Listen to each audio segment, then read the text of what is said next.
Hey everyone, and thanks for jumping back into the Cryptoverse. Today, we're going to talk about Bitcoin, and we're going to be providing an update to the bull market support band. If you guys like the content, make sure you subscribe to the channel, give the video a thumbs up, and check out the sale on Into the Cryptoverse Premium at intothecryptoverse.com. Let's go ahead and jump in. So, as we've said before, during a bear market, you should just consider the bull market support band as the bear market resistance band, as it does tend to hold a decent level of resistance in bear markets. Okay. Now, the last time we tested this resistance band was all the way back at around $45,000, $46,000. So it actually has been quite some time since we tested it. And what's interesting is since that time, which was not that long ago, back in early April, the band has actually dropped significantly, and now the 20-week SMA is currently coming in at around 34.6K, and the 21-week EMA is coming in at around 33.2K. So it more or less ranges from, let's just say, 33 to 35K is the line in the sand. Now, remember that it is very difficult for us to get back above the bull market support band when we are in bear markets. However, some of the things that you'd like to see are starting to take place, okay? Now, when I say that, I don't mean that we are about to immediately turn around and go back into another bull market. I don't really think that's the case. If anything, we need to finish out this bear market. We need to enter into a longer accumulation phase, and then we'll be looking at another bull market, hopefully starting within the next couple of years or so. But when you look at this, one of the things we've noted before is that when you overlay the regression bands, and we've talked about this, is that normally the bull market support band does not actually get conquered by the price of Bitcoin again until once it has fallen into the lower regression band, right? We've talked about this very thing happening many times before, and it's not until it gets below or in the regression band, right? It's not until the bull market support band gets back into the regression band that Bitcoin actually has a decent chance at getting back above it. But furthermore, if you look at this even closer, the price of Bitcoin did not sustainably stay above its bull market support band until the bull market support band had gone below the fair value fit to quote unquote non-bubble data, right? So we'll look at two exhibits, right? We'll look at exhibit A here. You can see that we did sometimes go above it, but I wasn't able to hold it as support. And it wasn't until the bull market support band went below the fair value fit to, again, quote unquote, non-bubble data, that we eventually were able to hold it as support and continue higher. This is what happened in 2015 and 2016. You'll also see something similar during the 2018, 2019, 2020 phase, where 2018 we had the bear market below the support band or resistance band in this case.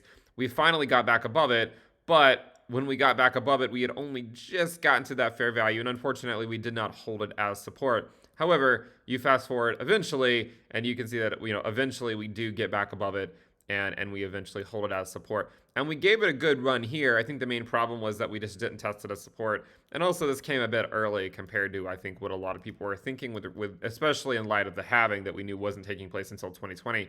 This was all the way in early 2019. So with all that in mind, it begs the question, where are we today, right? Well, the first thing we can say is that the resistance band has gone into the regression band. That we've spoken about. And again, I will likely refit this regression band in about 4 months or so. I don't really think it's going to make a huge difference. We did a video back in 2019, I believe, looking at fitting it to each market cycle, or data from each market cycle bottom. And what we noticed is that as from one cycle to another, it was converging. And so hopefully this one it won't make a huge difference. But regardless, the fair value fit to the non-bubble data at this point for Bitcoin is all the way down at around just above 23K. So currently coming in at around 23.4K. Now, if you were to extend this regression band out with respect to the bear market resistance band, and just say that by the end of the year, the fair value of Bitcoin fit to the non-bubble data, or maybe early next year, should be around 30K. Right, it should be around 30K within another 6 or 7 months or so. So when you look at, say, the resistance band, what you'll notice is that it's quickly coming down to these levels. I mean, even if Bitcoin were to have some type of a rally back up to the resistance band in the short term, this is moving down very quickly. We can imagine a scenario where this resistance band eventually gets closer to 25K. I mean, it's already at 33 or 35K, and it's moving down relatively quickly. If we continue the angle of attack, or I should say maybe angle, I mean, it is the angle of attack, but if we consider this descent as a sign of things to come, and we just sort of, again, dubiously extrapolate this trend out, it's not going to take very long for it to get to the fair value fit to the non-bubble data. It might just take it, sometime in the third quarter before we get there. So with that in mind, I do believe it's possible to envision how this ultimately might play out. And I don't really know exactly when we're going to get the short-term balances. We've talked about short-term balances. We know that you're going to have bear market rallies. We also know that Bitcoin is, the further it goes down, of course, it is going to eventually hit a market cycle bottom.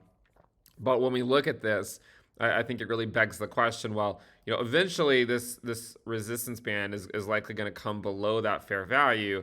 And at that point, that might be the breakout point where we can actually see some type of a sustained rally that is supported by this bull market support band going into, say, a future bull market. And really what could happen is similar things that happened in the last two accumulation phases is once the bear market's over, you might flirt with the bull market support band for a while, right? And that's exactly what happened during the last accumulation phase. And then even the accumulation phase before that, you might go above it, but it doesn't necessarily mean that we're to the point where it's going to hold as support. So for instance, we could see something like this play out where, maybe we do get a bounce in the short term, maybe not. But if we end up going and putting in a lower low, and then we bounce back around, maybe we flirt with that resistance band for a while and then gear up for the next bull market. And ultimately go on to a new all-time high. But I did think that looking at the bear market resistance band, especially as we are continuing to see it go down because the price of Bitcoin has gone down considerably, and into the regression band, it's worth noting that once it gets down to the fair value, we actually have maybe a bit more of a considerable chance to break back above it in a sustained way. So it is at least something to consider. And then the other thing I wanted to mention in this video is the extension from the 20-week SMA. So this is the natural log of the price over the 20-week moving average. And what you'll notice is that where we currently saw at least a local bottom, it has been a fairly historical level, or as say extension for Bitcoin, before seeing some type of relief at some point. However, you will notice that there are periods like over here where we went much lower.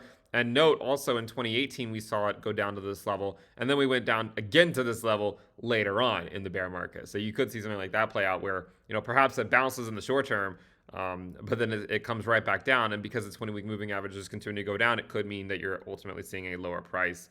So I would say in general, the downward extension from the 20-week moving average is quite substantial, especially compared to prior bear markets.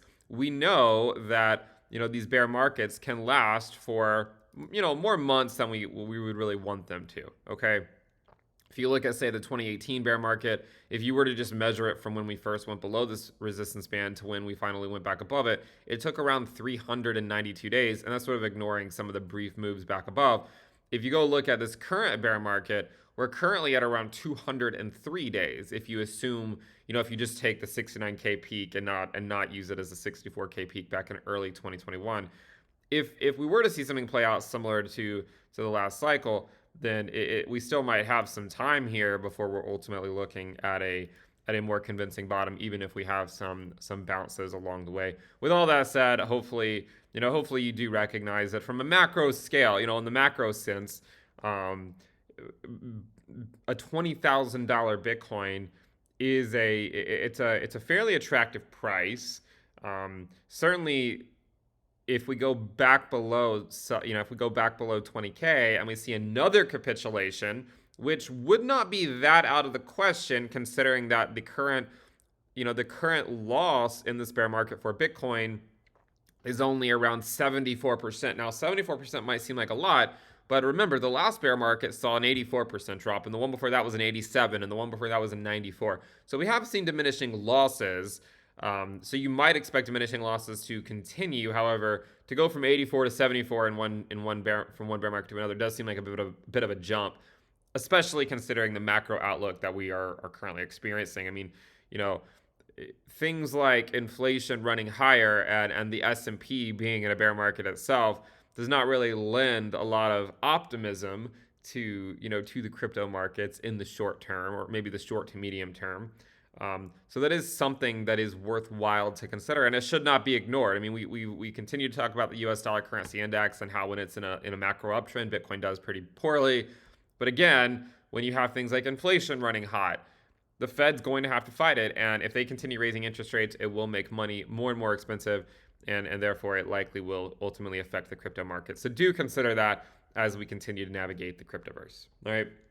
Again, if you guys like the content we do have into the Cryptoverse Premium, you will get access to 3 weekly videos a week, the weekly report. We also have the trading view indicators. We have a lot of on-chain charts. We have social statistics. We have derivatives data, ROI data, logarithmic regression charts, all sorts of stuff. So make sure you check it out. Lock in the lower rate. Thank you guys for tuning in.